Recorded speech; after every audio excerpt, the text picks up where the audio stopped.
Good morning guys, kagising ko lang po. Nalito ko ng gising. Hindi ko narinig talaga yung alarm talaga. So, coffee and bread.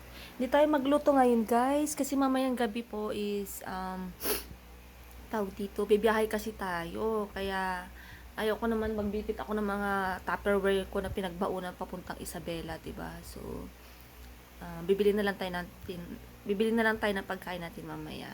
Kaya, that's it guys, breakfast. At naka-ready na ako guys. Ayan na. So, diba? Ayun na yung susutin ko mamaya. So, may kumot ako dyan guys kasi ang lamig sa bus kapag. So, yun ang dala ko. So, mababawasan naman yun pagdating ko na doon kasi may mga pasalubong kasi ako dyan. Buti na rin ako bumili ng mga notebook ng mga bata. Dahil kung hindi ako hagul-hagul ng karga. Wala kasi yung luggage ko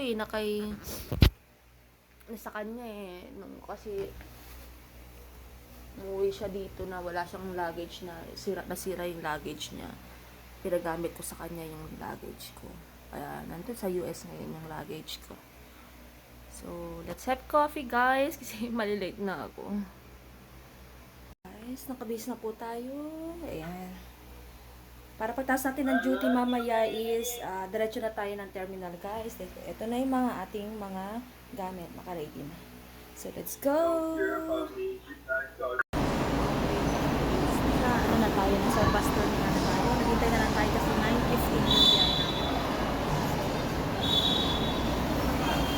So, nandun yung bus natin. Sakyan natin. Ito sana. Kaso wala na. Let's go! Waiting na lang tayo. 9:15. Okay guys. Nasa loob na tayo ng bus. So, waiting na lang po tayo.